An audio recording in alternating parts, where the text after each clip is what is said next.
किसी भी चीज से हम भयभीत हो जाते हैं। तो हो सकता है कि किसी के माँ बाप बड़े जबरदस्त हो, या किसी का बचपन बहुत खराब बीत जाए, या किसी तरह से उसे परेशानी में रहना पड़े, या कोई भी उस पर आघात आ जाए, एकदम वो स्कूल में खराब हो जाए उसकी हालत, या उसके इम्तिहान में वो फेल हो जाए, कोई ना कोई ऐसा आघात उस पर आने से ही ये चक्र पकड़ जाता है। और मानसिक स्थिति को ठीक करने के लिए ये चक्र जो है इसको ठीक करना पड़ता है कि जानना चाहिए कि आपकी माँ जगदम्बा है, वो इतनी शक्तिशाली नहीं है, आपको क्या हो सकता। लेकिन ये कहने से नहीं होगा, जब तक कुंडलिनी जगदम्बा वहां नहीं जाती है और जब तक उसको प्लावित नहीं करती है, मनुष्य ठीक नहीं होता। आजकल तो बहुत से बच्चे और बहुत से लोग ऐसे हैं जो डिप्रेशन में चले जाते हैं। ये डिप्रेशन इसी चक्र के पकड़ से आता है। इसको ठीक करना भी बहुत आसान है, सरल है, सहज है। सिर्फ ये कि कुंडलिनी का जागरण होना चाहिए। उसके बाद का जो चक्र है, विशुद्धि का चक्र है, ये बहुत ही महत्वपूर्ण है, क्योंकि इसकी 16 पंखुड़ियां हैं और ये सारे आंख, नाक, मुंह, जीभ सब जो कुछ भी है उसको चालित करती है, कंठ को भी चालित करती है। इस चक्र को बहुत से लोग इसलिए भी खराब कर देते हैं, जैसे स्मोकिंग से या ज्यादा बोलने से, कोई लोग कम बोलने से, मौन रहने से, ऐसे अनेक चीजों से चक्र खराब हो जाता है। पर सबसे ज्यादा ये मंत्र बोलने से, गलत मंत्र बोलने से बहुत ज्यादा ये खराब हो जाता है। उसकी वजह से लेफ्ट साइड जब पकड़ जाती है तो यहाँ का ये, आप जब ये सोचते हैं कि मैं बहुत दोषी हूँ, मैंने गलती की, मैंने वो गलती की, तब ये चक्र पकड़ते हैं। जब ये चक्र आप पकड़ते हैं तो इससे अंजाइना की बीमारी हो सकती है आपको, और भी अनेक बीमारियां हैं जो कि इस चक्र से, जैसे स्पॉन्डिलाइटिस वगैरह इस चक्र से। राइट साइड के चक्र से आपको जुकाम हमेशा रहेगा, आपको तकलीफ रहेगी, आपका आवाज जो है वो बुढ़ाई जाएगा जल्दी, और बोलते वक्त में आप ठीक से बोल नहीं पाएंगे। कोई लोग तो एकदम कुछ दिनों बाद एकदम मौन ही ले लेते हैं, इतना ज्यादा ये चक्र खराब हो जाता है। लेकिन इसके आगे की दिशा ये है कि अगर आप एक ही मंत्र को बहुत बोलते रहें, जैसे हरे रामा हरे कृष्णा, इन लोगों को यहाँ का थ्रोट का कैंसर हो जाता है। इस तरह के मंत्र बोलने से थ्रोट का कैंसर हो जाता है, और फिर उसकी जो आगे चीज बढ़ती है तो वो फिर हो सकता है कि सारे शरीर में फैल जाए। पहले उस चक्र पे ही गति करती है कैंसर की, और उसके बाद में दूसरे चक्रों में भी ये उतर सकता है। अब ये विशुद्धि चक्र जो है ये वैसे तो बहुत जरूरी है, क्योंकि इसी से हमारे हाथों का संबंध है, और इन्हीं हाथों में आप इसका एहसास करते हैं कि हमारे चारों तरफ परम चैतन्य फैला हुआ, इसका आप एहसास कर सकते हैं, इसको जान सकते हैं। लेकिन जब ये विशुद्धि चक्र आपका खराब होता है तो हालांकि आप कहते हैं माँ हमको तो बड़ा अच्छा लगा, हम बहुत रिलैक्स्ड हो गए, आराम मिला, ये हाथ में नहीं महसूस होता। इसकी वजह ये कि ये आपका चक्र खराब है। इसका मतलब ये नहीं कि आप उसकी वजह से और भी गिल्टी फील करें और भी बुरा समझें। इसका मतलब ये कि उसे ठीक कर लेना, जो भी दोष है उसे आप ठीक कर लीजिए। बहुत अहंकारी मनुष्य का भी राइट साइड पकड़ जाता है, जो बहुत वल्गना करता है, मैं ऐसा हूं, मैंने ये किया, ऐसे मतलब हवाई घोड़े पे जो बैठे होते हैं उनका भी ये चक्र पकड़ जाता है, और उसके भी अनेक विध तकलीफ और परेशानियां उसके सामने आ जाती है। इस चक्र के बाद आज्ञा चक्र है, ये भी बड़ा महत्वपूर्ण है, और खासकर दिल्ली वालों के लिए, क्योंकि यहाँ लोग सोचते बहुत है, सोचते ही रहते, पता नहीं क्या सोचते, पागल जैसे सोचते रहते हैं। अब उस सोचने से ये चक्र बहुत चलने लग जाता है। इस चक्र में यही सोचा जाता है ज्यादातर, इसने मुझे ये कहा मैं इसको ऐसा ठीक कर दूंगा, उसने मुझे ये करा मैं उसको ठीक कर दूंगा। अरे भाई, मनुष्य का तो ये स्वभाव ही है कि किसी की तारीफ न करो, किसी की तारीफ। मुझे भी लोग गालियां बकते, आपको आश्चर्य होगा कि मुझे भी गाली बकने वाले दुनिया में लोग हैं। तो जिसकी आदत पड़ गई गाली बकने की, वो तो हर एक चीज को गाली बकेगा, और अगर उसको कुछ नहीं मिला तो एक लैंप पोस्ट को भी जाके गाली बकेगा। वो तो आदत है, उसको क्यों इतना बुरा मानना, और उसके लिए इतना क्यों फील करना कि उसको मैं ऐसे ठीक करूंगा, मैं वैसे ठीक करूंगा, मैं उसको माफ नहीं कर सकता। आप नहीं कर सकते तो आप ही की खोपड़ी खराब जा रही।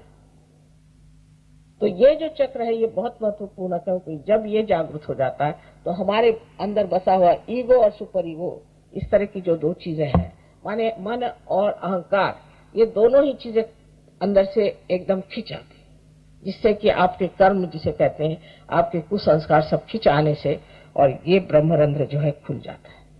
उसके ऊपर जो गोल सी जगह बनी हुई है, इसी को लिम्बिक एरिया कहते हैं। ये लिम्बिक एरिया है जो खुली हुई जगह है, और ये बहुत महत्वपूर्ण है। जब ये लिम्बिक एरिया आपकी खराब हो जाती है, तब आपको आनंद मिलना तो असंभव, लेकिन कोई आनंद की लहर भी नहीं आती। अब जब आप ये सब मॉडर्न म्यूजिक सुनते हैं, अब ये पता लगाया गया है, ये जो मॉडर्न म्यूजिक है, इससे आपकी लिम्बिक एरिया जो है वो बिल्कुल संवेदनशील नम हो जाती है। तो पहले तो शुरुआत में जो ये म्यूजिक शुरू हुआ था, तो सर्वसाधारण तरीके से सुन सकता था। अब तो ऐसा है कि आपके कान फट जाएं और ऐसा लगता है कि सर फट जाएगा।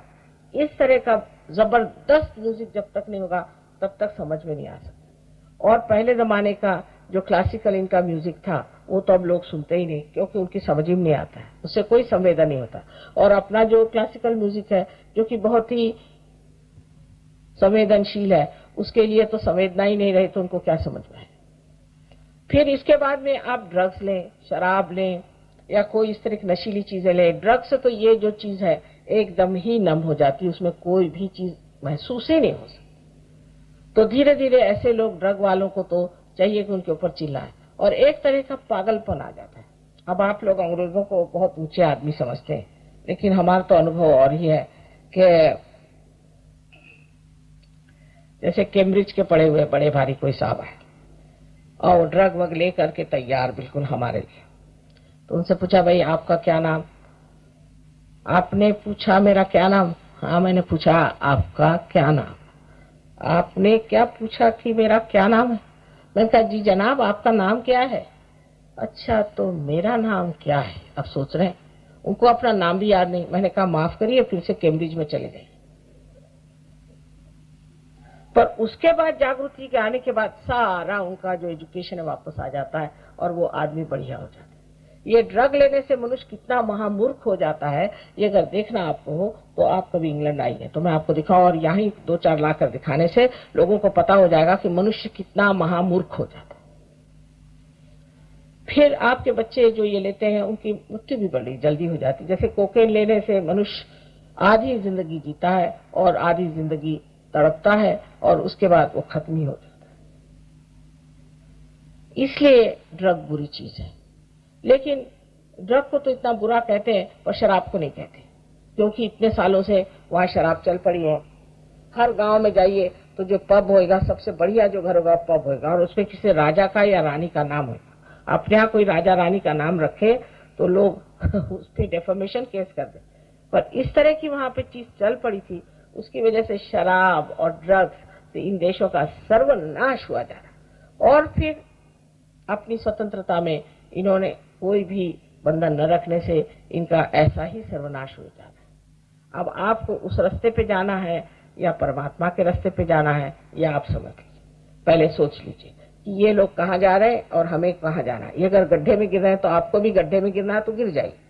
हालांकि उसमें से भी बहुत से लोग सहयोग में आ गए, लेकिन जब गड्ढे में गिर के आते हैं तो ऐसे बढ़िया वो लोग हैं कि आप देख के हैरान हो जाएंगे कि उनको कितनी श्रद्धा और कितना विचार है, और वो श्रद्धा अंधी नहीं, जानी हुई श्रद्धा, और उसके सहयोग के लिए प्राण देने को तैयार है। तो इसी प्रकार जब आप ऊपर देखते हैं तो सबसे आखिरी जो चक्र है उसे सहस्त्रार कहते हैं।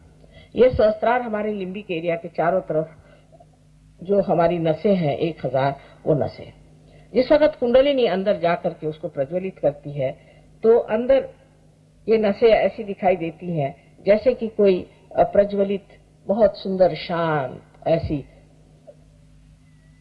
शिखाएं हो, जैसे कि उसको आप कह सकते हैं कि जैसी लौ, अलग अलग लौ, और अनेक रंगों से भरी हुई इतनी सुंदर दिखाई देती है। यही इसके लिए ही कहा गया है, बाइबल में कहा गया कि I will appear before you like tongues of flames. यही सहस्त्रार है। इस सहस्त्रार के जगने के बाद आप देखते हैं कि आपके आनंद की अनुभूति आने लग जाती है। फिर ब्रह्मरंध्र खुलने के बाद आप देखते हैं कि पूरी तरह से आप रिलैक्स हो जाते हैं, और पूरी समय आपका संबंध उस अनंत जीवन से हो जाता है, उस परम चैतन्य से हो जाता है जो पूरी समय आपके अंदर बहते रहता है। आप कुछ भी करिए, कोई भी काम करिए, इतना भी आप जागरण करें, कितनी भी मेहनत करें, कितने भी आप कुछ भी करें, आप थकान नहीं आती आपको, आप करते ही रहते हैं और उसी आनंद में रहते हैं। ऐसा आदमी एक विशेष रूप का आदमी हो जाता है। पर ये सब करके भी एक और बड़ी भारी बात है कि आप परमात्मा के साम्राज्य में जाते हैं। परमात्मा के साम्राज्य में जाते हैं, वहां इस कदर एफिशिएंसी है, अपने टेलीफोन जैसा मामला नहीं। एक बार परमात्मा को याद करने से ही काम हो जाता है। आपको आश्चर्य होगा कि ये सामने कैसे खड़े।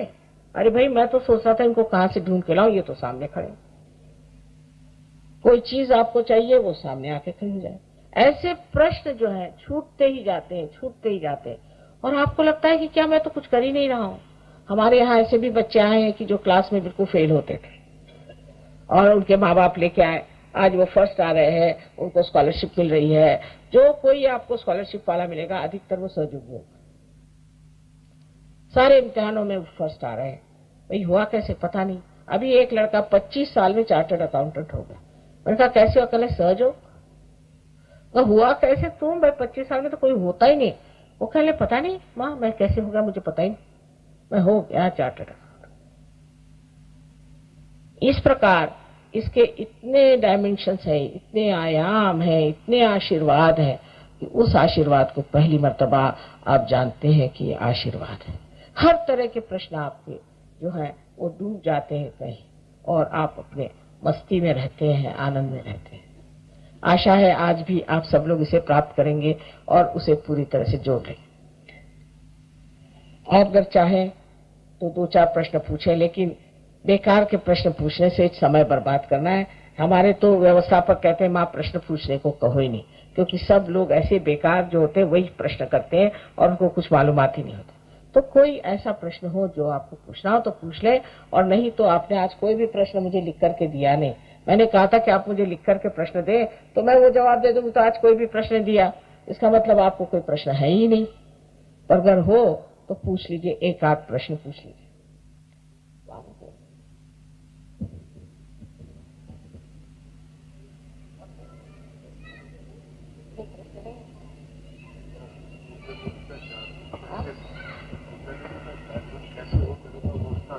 अच्छा, एक प्रश्न उन्होंने पूछा कि कुंडलिनी का जागरण कैसा हो।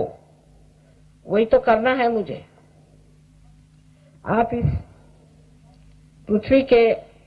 पृथ्वी में आप एक बीज छोड़ देते हैं, वो कैसा पनपता है। वो पृथ्वी में शक्ति है, वो अपने आप ही पनप जाता है। वैसी ही चीज है, जीवंत चीज को कैसे क्या क्या बताए।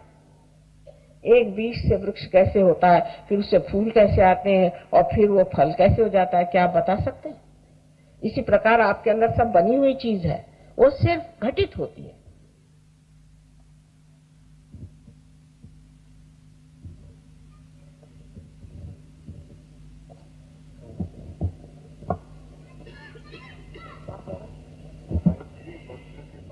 अब गायत्री मंत्र जो है वो उन लोगों को कहना चाहिए, कल मैं इस पर बताऊंगी विशद रूप से, जो कि लेफ्ट साइडेड है।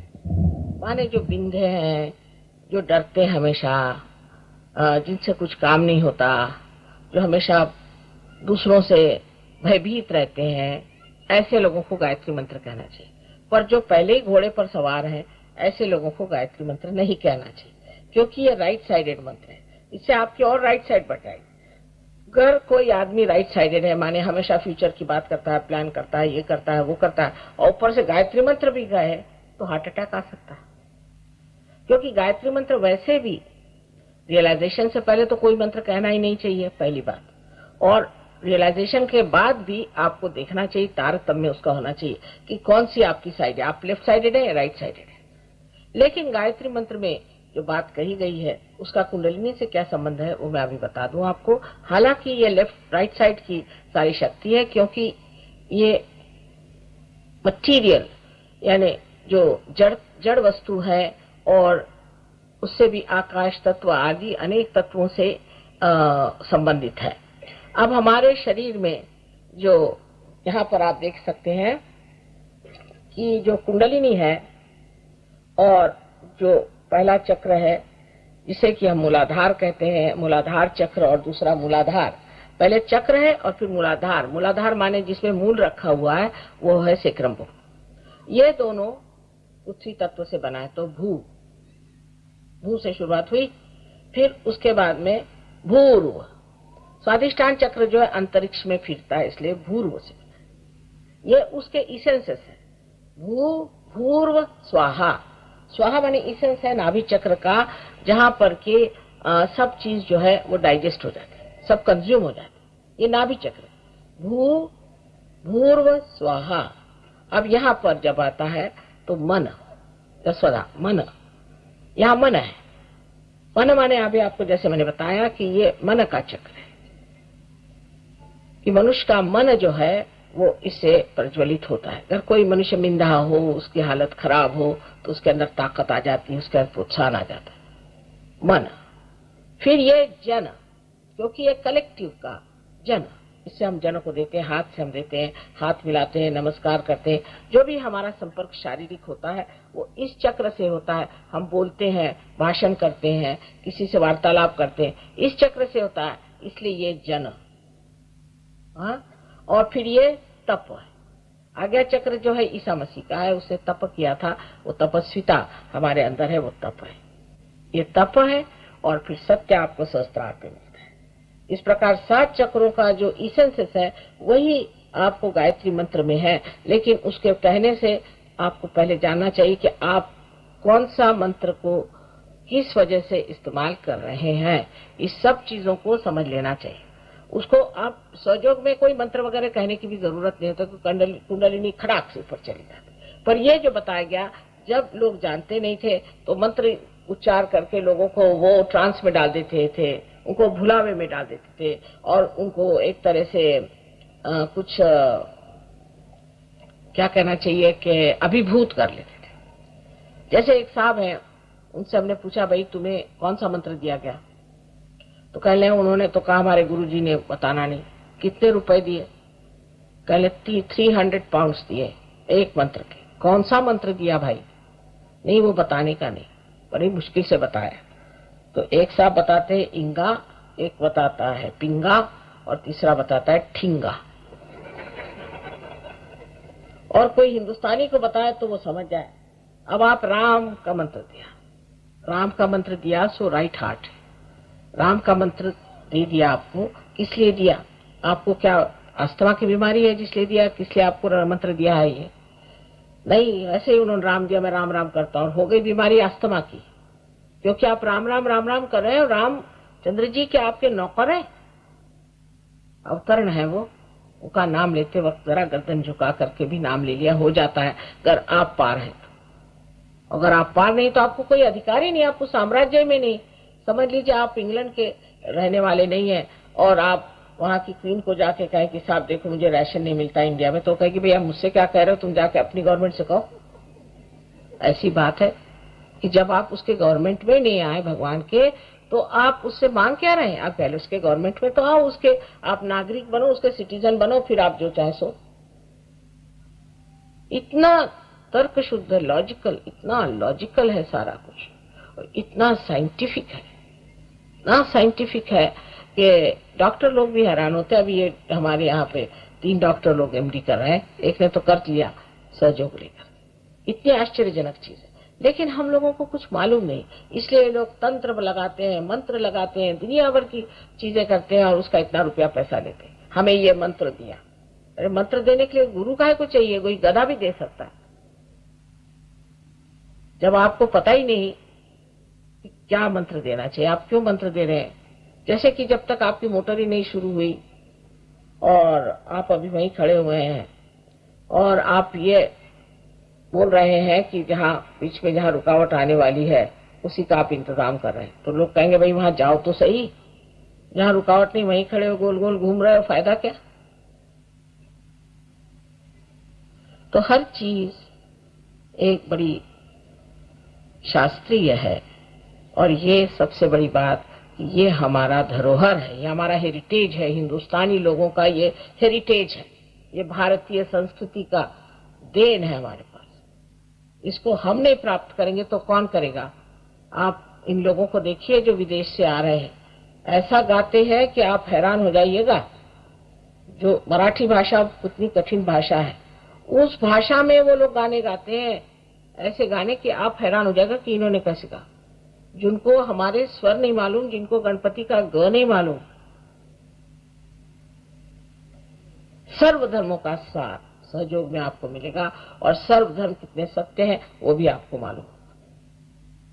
इस तरह से कह रहे हैं कि हम सब भाई भाई से कुछ नहीं होता है, लेकिन इसमें हम लोग असली भाई भाई हो जाते हैं, इसमें असली रिश्ता जुट जाता है। ऐसा रिश्ता जुटता है, मैं देखते रहती हूँ कि आपस की जो दोस्ती इन लोगों की है कि विलायत के ये जो अंग्रेज जो पहले अपने बहुत समझते थे, आते हैं वहां से कुर्ता पजामा पहन करके और पहले तो अपनी भूमि की थोड़ी सी चरण धूलि अपने सर में लेते, कहते ये योग भूमि, और जब अपने देहातों में